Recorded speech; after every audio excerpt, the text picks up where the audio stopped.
How's everybody? Who said well? Okay.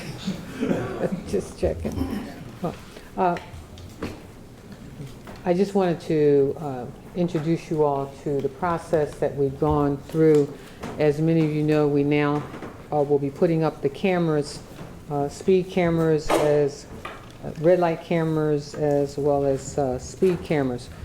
Just so you all can know, the red light cameras citations are $75. Don't run a red light. And the speed camera citation, which I really thought they should be higher, that's $40. Don't you think so? But let's not speed through our city either.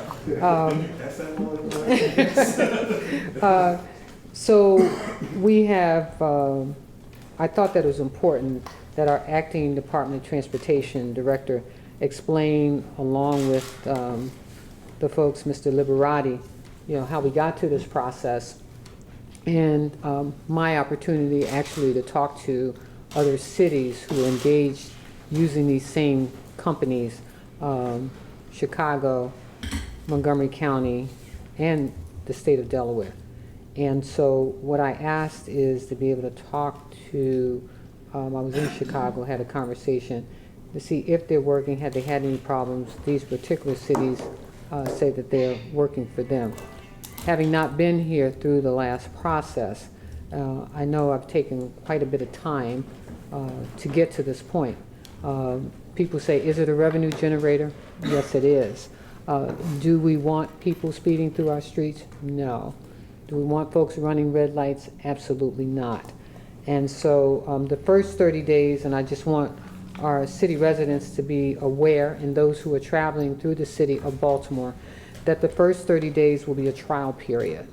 You know that we've hired a company to calibrate these systems to make sure that they operate consistently. And we want all of the questions that you all may ask to be answered. You know that the cost to the city for implementing this project is about $9.5 million. My understanding is that it was profitable to the city previously. And so I'm sure that we will gain some revenues as a result of this. But more importantly, I think that the citizens of Baltimore will be safer as a result of it as well. We don't want folks speeding through our city. We don't want folks running red lights. And we want to protect our citizens at the same time as well. So why don't I let I'm sure you all have questions. And if I can't answer them, I think I have. Looks like I got a little backup here. Mr. President, did you want to say a few words? Acting director, and then we'll make a presentation. Okay. And you'll take questions. So let them make this presentation. Again, this is almost 6 months of going through this process and making sure that we put the proper tools in place to make this an effective, efficient process for the citizens of Baltimore. Okay. Thank you, Madam Mayor. My name is Frank Murphy. I'm the Acting Director of Transportation for the city. This is a great day for the city of Baltimore because this gives us tools for traffic safety, particularly on our main streets that we really haven't had since 2013 when the program was shut down. And for me personally, I was the Acting Director in 2013 when we had to shut the program down, so I'm really happy to be in that role again where we're starting up. You said you have all the answers. Exactly. I can tell you from my career in traffic that the #1 complaint that we get from residents about traffic is speeds. Speeds through neighborhoods, speeds on the main street, speeds past school zones. This will give us a tool to combat that again.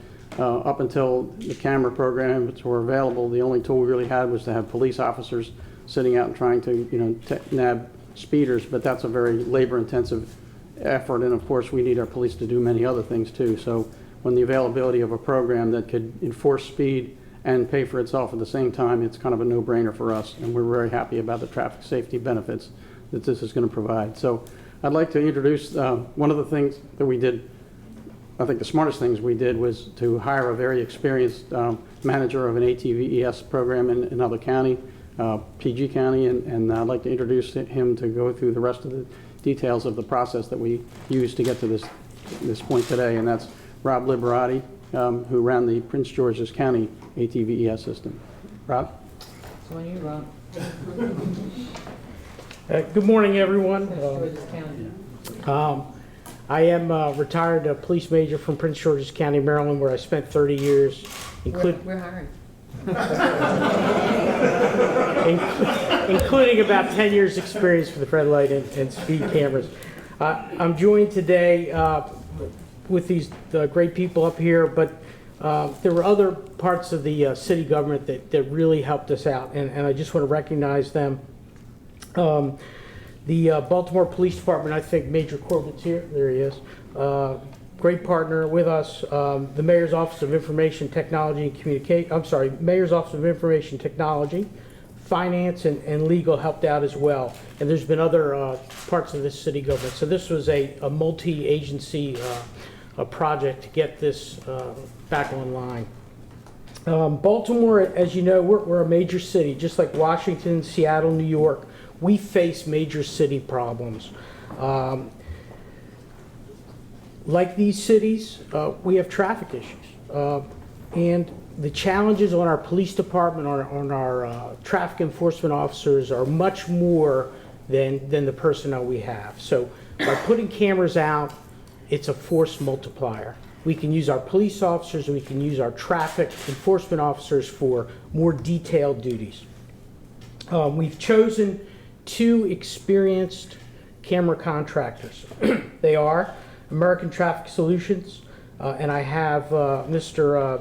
Charles Triedo here to represent them, and he'll be available for questions afterwards, and Mr. Bill Tente from Conduit / formerly known as Xerox Corporation. In addition, we have a third vendor, MRA Digital, which is a Columbia company, which is an independent lab that we've hired to do calibrations of our cameras.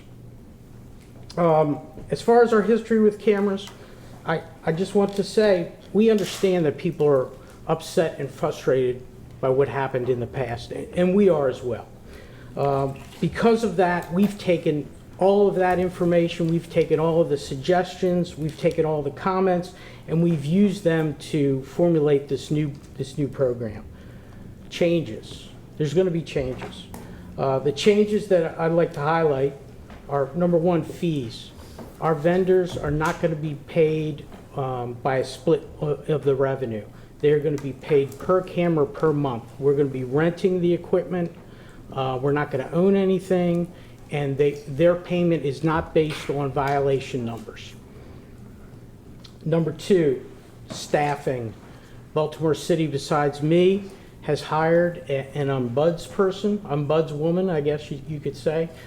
This person is an intermediary between a person who got a violation in the courts. So if someone wants to have a violation reviewed, doesn't want to take off to go to court, they can ask us to do that, and we'll do that.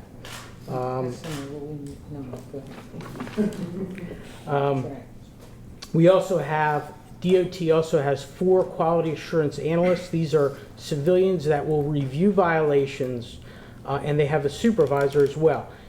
And while I'm on that, there's going to be dual layers of violation review. So the DOT will review each violation, and as well as the police department. By law, a police officer will sign on every violation that comes out. Locations. Locations will be chosen solely by the city. They will be vetted by a committee that includes traffic, which is signal, and traffic personnel, Toward Zero deaths personnel, and the Baltimore City Police Department.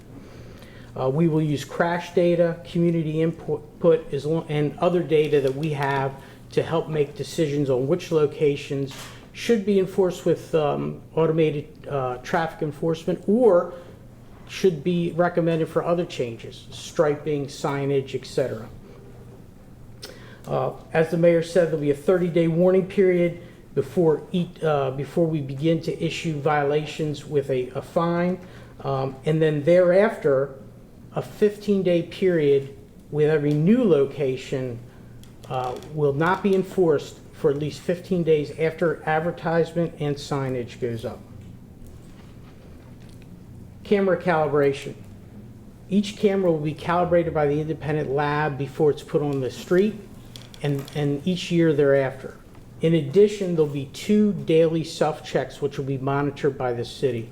one before speed cameras go into service and one at the end of the day that the camera goes off. So a speed camera is operational from 6 a.m. through 8 p.m. Monday through Friday, 52 weeks a year.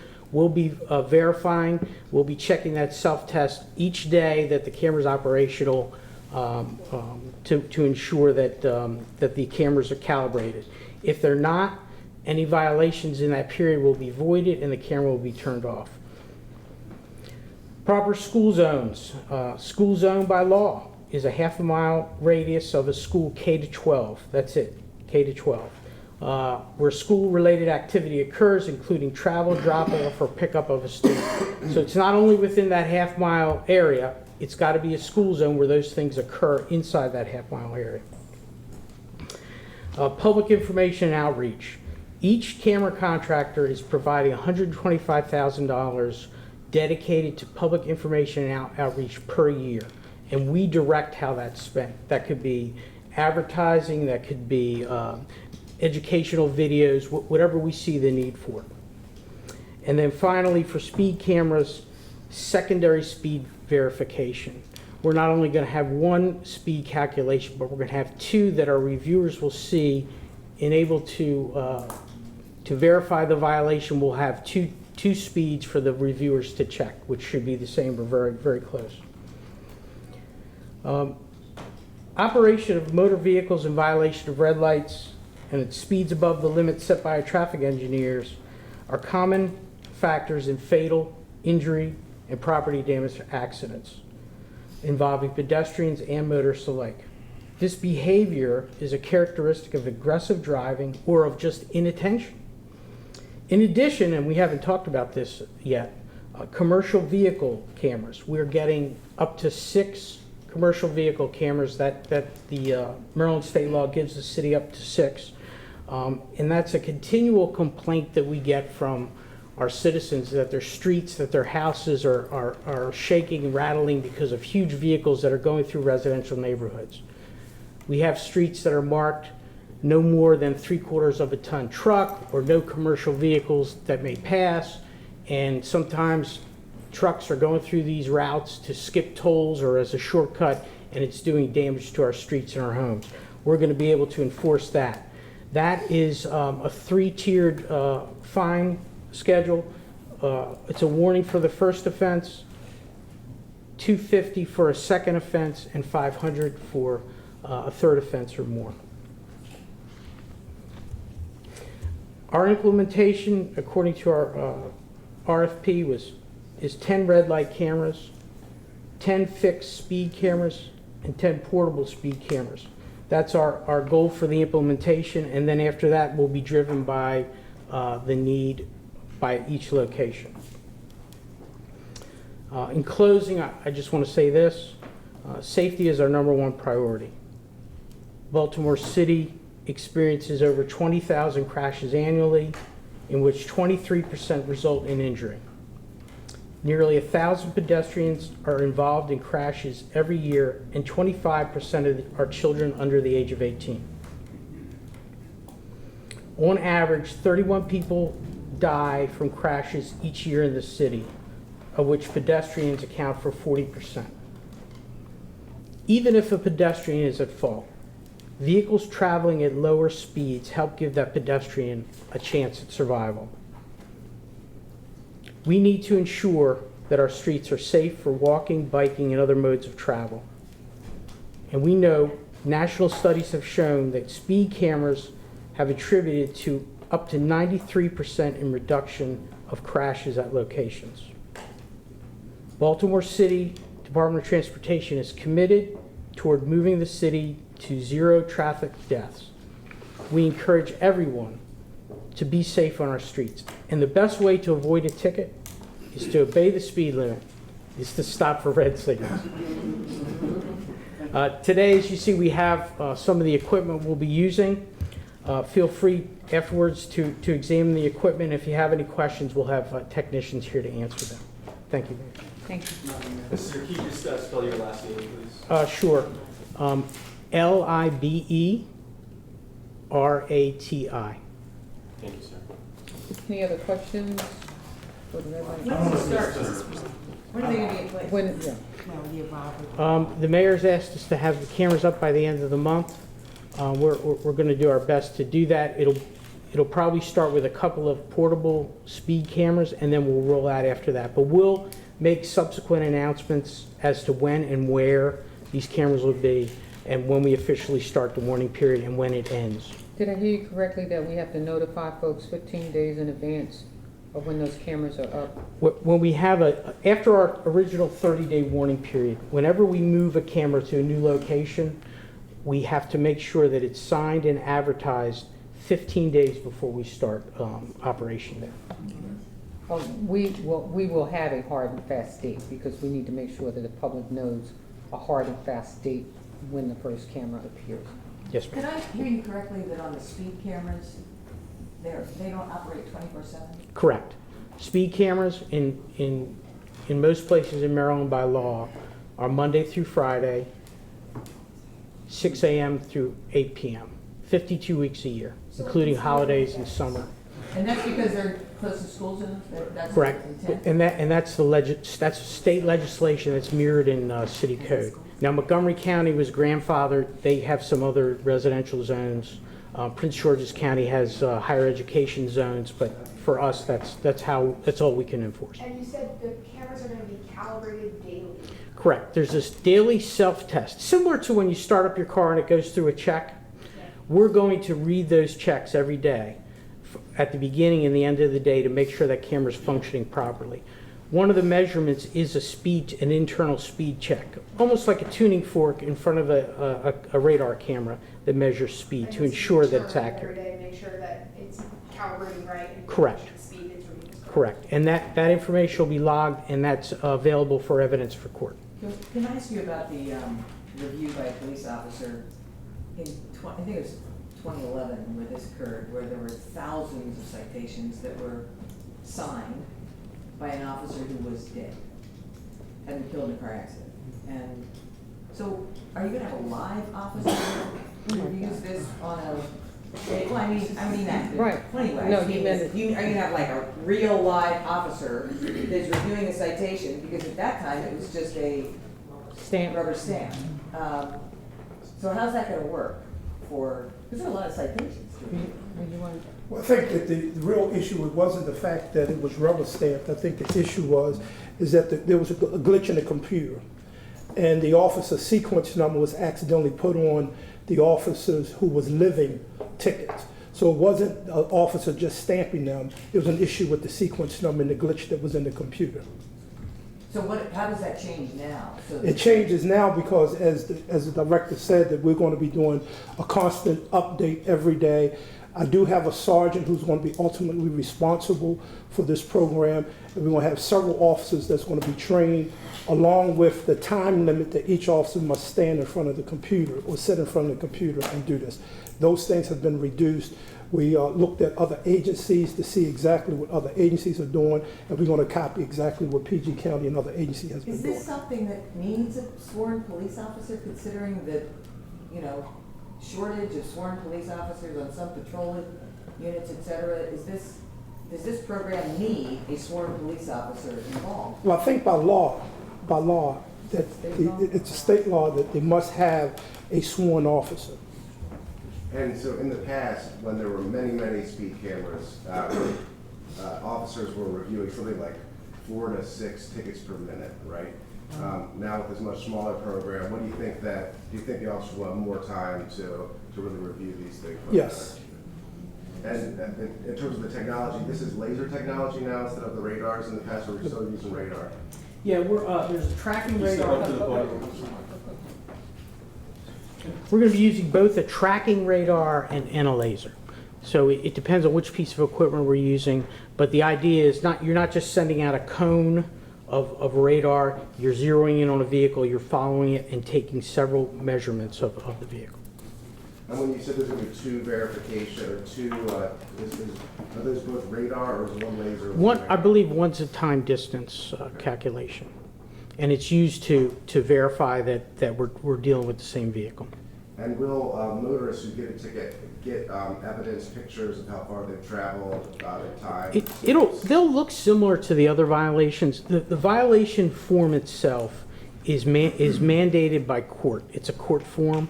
So we'll present to the court, the District Court of Maryland, what our violations will look like, and they're almost identical throughout the state. So whatever the format for that is what our violation is going to look like. Speaking of those many old cameras that are still standing in the city, Good question. what is going to become of them?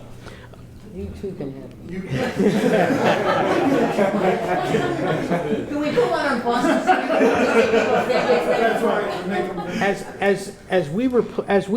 If we go to the same locations, these vendors will take them down. Other than that, it'll be Department of Transportation's responsibility to remove them. And then they may be auctioned off or surplus. Okay, this is a whole new system with new equipment. Correct. All new equipment.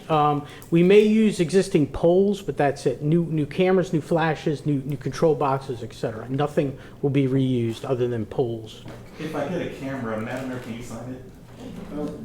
The inventory of the current number of cameras you have in the system? Your question is, How many cameras are currently in the system now, even though they're not being operated? You mean the How many previous will you cameras? be Yeah, there's at least 150, and that's a ballpark guess. Right, and they have been added on, I remember, in the second contract with Breckford, you bought more cameras. Correct. Right. We've got some in a warehouse and then some are on the road. So how much inventory are we talking about in terms of the costs of those cameras? We'll get that number too.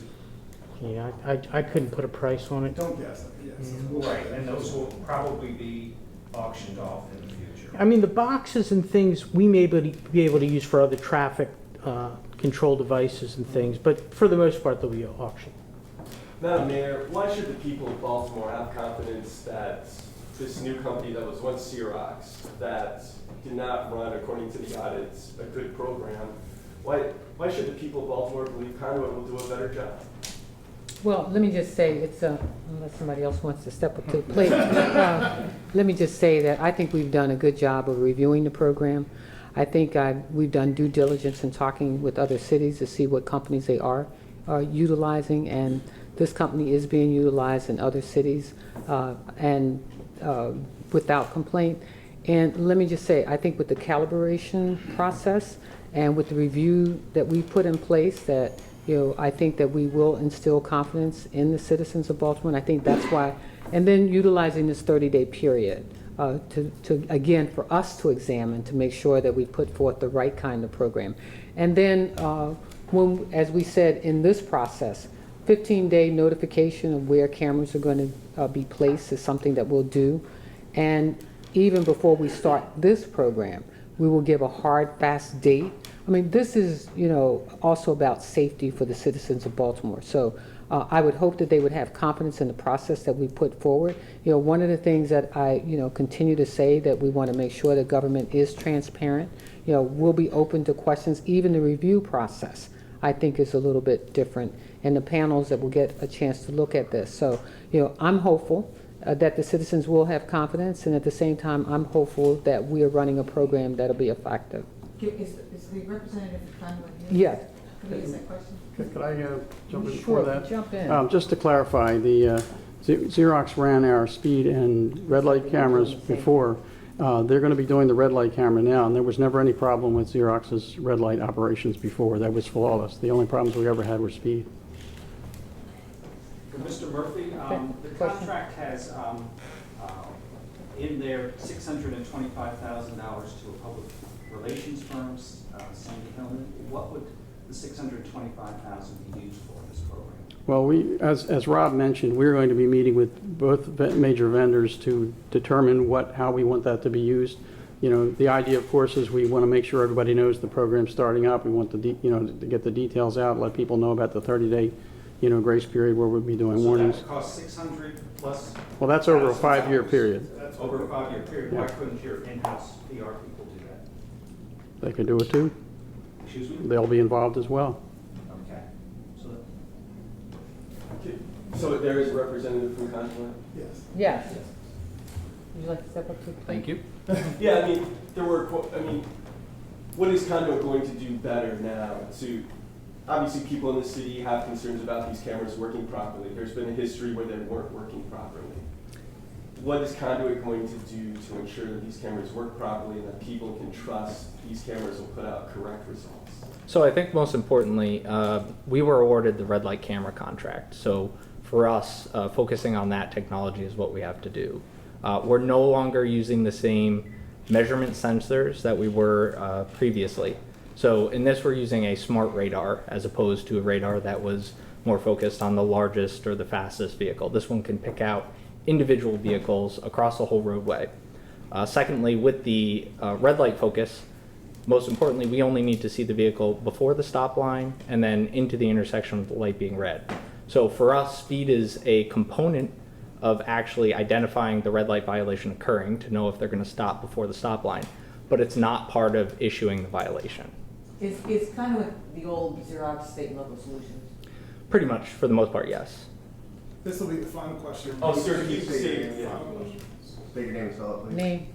Bill, B-I-L-L, last name Tente, T-E-N-T-E. What's your title? I'm the senior product manager for Conduit. As far as the calibrations and the yearly checks and the increased staff, how much of that is actually different from 2013? The second, first of all, we have an independent company. Before that, the company that did calibrations was paid for by the speed camera company, which was Xerox at the time. In addition, we added a second daily check. There was only one before.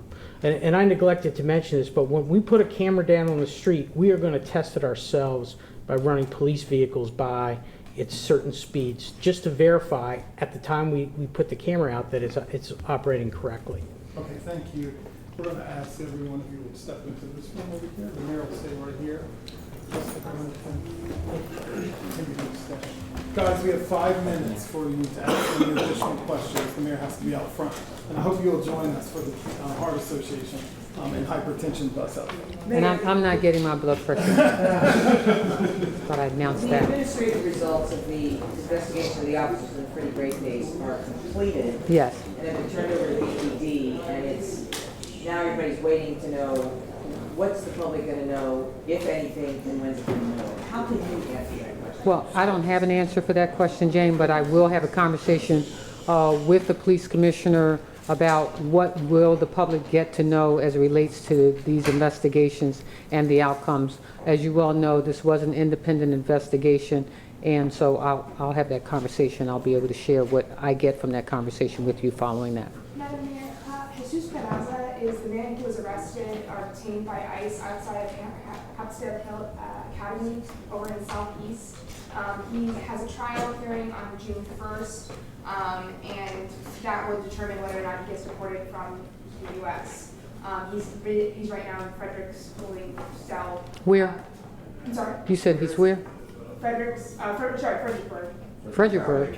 Frederick County, thank you. No, Howard County, it's in Howard County, I'm sorry. That's good. So, the question is your office, I know you don't have any authority over a federal judge, but is your office gonna write a letter at all to a federal judge just stating what your thoughts are on, immigration in the city, anything related to that? I know you I think we've made public statements on immigration, and I'm not in the habit of writing letters. And let me just say, first of all, it's the first I've heard of that, and I'm on top of a lot of things, but that one I'm not on top of. Mayor, with Pimlico and renovating Pimlico and using taxpayer dollars, do you get the sense that the company that owns Pimlico is trying to shake down the city or state? Well, let's hope not. Let's hope not. But I did hear that the governor said that he was interested in supporting the renovation and what he said was keeping the Preakness in Baltimore. And I think that's important. I mean, every city doesn't get to have its own Super Bowl every year. That's what the Preakness means to Baltimore City in terms of economic impact and economic generation. But I do think that fixing up Pimlico will also generate more interest and support for the Park Heights community, the Ricestown Road corridor, even that Northern Parkway corridor. It's easily accessible. There are a lot of things that we could do with Pimlico in terms of maybe a public-private partnership. There's nowhere in the city that 1,000 people can come to and park for free, whether it's a catered event or a wedding or a reunion or whatever. I think this offers a great opportunity to look at how to, what that investment should look like, and whether it is public or private dollars. I believe that we need to save the Preakness and keep it in Baltimore. Should the owners help contribute? Oh, absolutely. I think so. I do. Madam Mayor, I know you're heading out to Vegas this weekend for the big real estate conference. Do you have any particular goals? Absolutely, absolutely. I'm also speaking there, and I'll be speaking to a group of retailers about the needs of Baltimore. As you well know, we're still a food desert. Not enough grocery stores in the city. Certainly, retail is growing in certain parts of the city and not in others. I'm also looking at corridors of the city. I have specific asks around movie theaters, bowling alleys. I don't know if we'll be able to get those things, but I do think the city deserves them. And so we've got a whole presentation before a group of retailers about what we think the city's needs might be. So one question about the budget, because budget hearing is taxpayers' rights tonight. The council members yesterday were talking about how we're lumping in youth, the $12 million in youth funding with the, I believe it's $400 million, correct me if I'm wrong, in education funding into the same thing to say that we're spending more on youth than police. Why are they lumped together? Well, let me just be real clear, and I think maybe you don't understand how the city schools, for example, are funded. Unlike Baltimore County, unlike Montgomery County, unlike Prince George's County, all of us pay taxes, and normally the money comes directly to those jurisdictions. In 1997, the city's school budget got separated from the state, and so unlike every other jurisdiction like Baltimore County, their money comes directly to the school, to the county, and then gets sent to the school system. In Baltimore City, because of the problems and the $500 million that was requested in 1997, our money does not come directly to the city. It goes directly to the schools. So the schools get $1 billion. We add another $400 million to that, which makes their operating budget $1.4 billion, while the city's operating budget is $2.8 billion, which we pick up trash, maintain our parks, and all of the other things that the city has to do. And so, in fact, if you look at what we spend per pupil, per student, I think it's around, the numbers are pretty good. And so we have a structural deficit in our school system that we're working to fix. I'm talking with our CEO of the school system almost every day, and working with the state. We're waiting for the Curran report to come out so that we can increase funding for our school system. So we look forward to that. We only have a few minutes left. Yes. And the Park Heights Master Plan, one of the visions is to add on a shopping center retail onto Pimlico. Do you embrace that, and will the city put any funding towards that? Well, let me just say, I think that Pimlico offers a lot of possibilities, retail being one. I was going to say unfortunately, but fortunately, I'm old enough to remember Pimlico Racetrack when the big restaurant was there and everybody went there. Retail was a little bit more robust in that neighborhood, but there's still a lot of things lacking. You could see where Sinai Hospital is investing in that area, just broke ground for a 99-unit facility for seniors, senior living community there.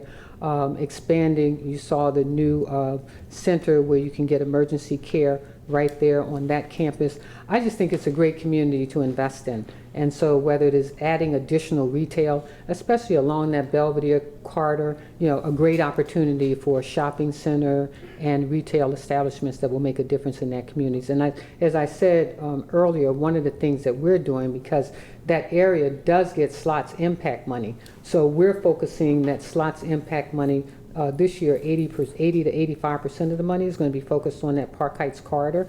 141 boarded houses there that we're going to be doing some renovation, offering incentives for people to move into that area, and offering incentives for developers using that money to be able to rehab those houses. Have you had conversations with the Jockey Club? I've had conversations with the vice president of, what is it, the Strominger group? How you say it? Do you think Stronach what do you think the possibility is that they'll try to move it? Oh, I think that when I met with the vice president of the company, they too feel that the Preakness should stay in Baltimore.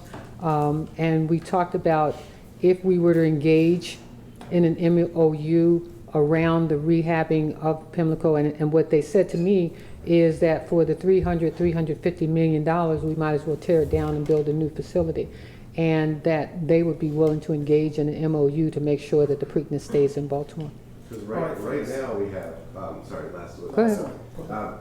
It's only been used 2 weeks a year. Right, and that's why I talk about, well, but that's why I talk about, you know, creating a facility that we can use year round there, and maybe perhaps doing that, we can attract more racing days back to Baltimore. This is a training facility around. I'd love to do that. No, it is. Oh, I mean, yeah, it is. It is. Yes, correct. No, I Yes, thought you were correct. talking about my training. I do get up in the morning at 5 a.m. Thank you.